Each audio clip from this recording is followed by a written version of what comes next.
अस्सलाम वालेकुम की उम्मीद करता हूँ आप सब लोग खैरियत से होंगे। अल्लाह आप सबको अपनी गुलामान में रखे, परेशानियां दूर फरमाए और अल्लाह की ज़ात किसी का मुताज ना करे, अपनी ज़ात पर मुताज रखे। अल्लाह की ज़ात से जिस तरह हम मुआफ़ी तलब करते हैं, मुआफ़ी की उम्मीद रखते हैं, इसी तरह दूसरों को माफ़ करना, उनकी गलतियों को नज़रअंदाज कर देना, ये सबसे बड़ी नेकी है जो इंसान के लिए आसानियाँ पैदा करती है। मैं ख़ास नक्श बताने जा रहा हूँ। ये तावीज़ नहीं नक्श है, इसका प्रिंट भी निकलवाया जा सकता है, इसकी चाल नहीं है। मैं अब इसकी बाज़ या तस्वीर भी आपको दिखाई देता हूँ। ये उन लोगों के लिए है जो किसी इंसान पे अपना हक जमाना चाह रहे होते हैं या किसी इंसान पे अपनी मलकियत रखना चाह रहे होते हैं। इस तरह कह लें कि उस पे किस तरह किसी कागज़ पे मोहर लगा के किसी मकान, किसी जायदाद को अपने नाम कर लिया जाता है, इसी तरह ये एक मोहर है। किसी इंसान की शख्सियत पे, उसकी मलकियत पे कब्जा करना हो तो ये अमल कर लेना काफ़ी है। चैनल सब्सक्राइब कर लें, घंटी का निशान ज़रूर दबा दें ताकि मज़ीद आगे बढ़ा जा सके। तो जैसे इंसान दीगर अमलियात में तवीज़ात लिखता है, इसी तरह कि एक बहन ने एक तावीज़ के नीचे कमेंट किए थे पिछले दिनों पे, अस्सलाम वालेकुम कंप्यूटर साहब, क्या कोई ऐसा तावीज़ है जिसका असर मरते दम तक रहे, जो अपना असर कभी ख़त्म ना करे? प्लीज़ ज़रूर बताइएगा। इस बहन का मकसद था कि कोई ऐसा तावीज़ जो किसी मोहब्बत के तावीज़ के बारे में ये पूछना चाह रही थी, जो अपना असर कभी ख़त्म ना करे और वो इंसान सिर्फ उस इंसान का रहे जो वो अमल करे। बाज़ लोग सिखली अमलियात का सहारा लेते हैं ऐसे मामलात में, लेकिन वो नुकसान ज़रूर देते हैं बाद में। चाहे वक्ती तौर पे आपको लगे फ़ायदा हो रहा है, कोई ऐसा अमल जो सिफली अमलियात के ज़रिए किया जाए, मरते दम तक चाहे असर का कहा जाए, लेकिन वो नुकसान ज़रूर देता है।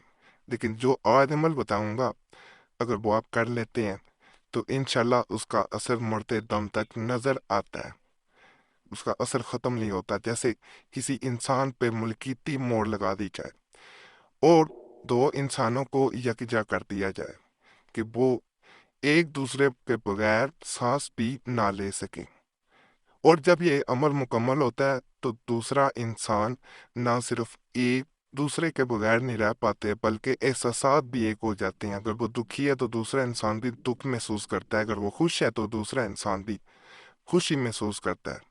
यानी इस अमल के करने के बाद इंसान के दुख और सुख और साथ ही खुशियाँ और गम ये यकजा हो जाते हैं। तो जो लोग चाह रहे होते हैं कि मोहब्बतों बड़ी जिंदगी गुजरे और वो वक्ती तौर पे ना हो, ऐसा उस पे कोई मोहर लगा दी जाए, ऐसा कोई काम कर दिया जाए कि उसको बदला ना जा सके, तो एक दफ़ा इसको ज़रूर करें। इंशाल्लाह जैसे ही आप इसे नकल करते हैं या प्रिंट निकलवा लेते हैं, तो दूसरे लोग चाहे आपको जुदा करना चाहें या अपनी मर्जी ऊपर चलाना चाहे दूसरे इंसान के, ना वो आपको जुदा कर पाते हैं, क्योंकि दूसरा इंसान जब आपके ये अमल हो जाता है तो मलकीती असरात ख़त्म नहीं होते। आप उसको जब कहते हैं वो वापस उसे आना पड़ता है। तो बड़ा मुजरब नक्श है, तो इसकी इजाज़त सबको है।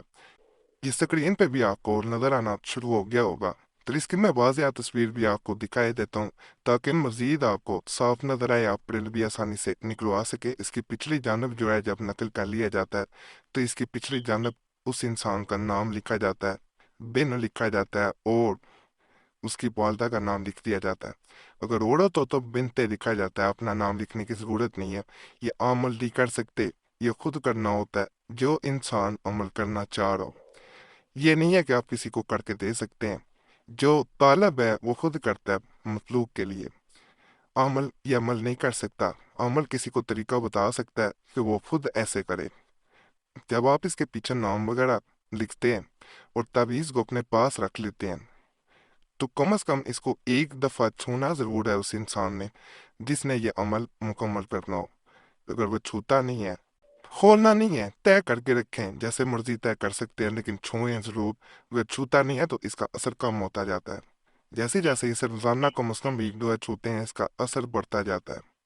बहुत मुजरब अमल है, کرنا چاہیں کر سکتے ہیں، فائدہ اور اللہ کا شکر ادا کریں اور دعاؤں میں ضرور یاد رکھیں۔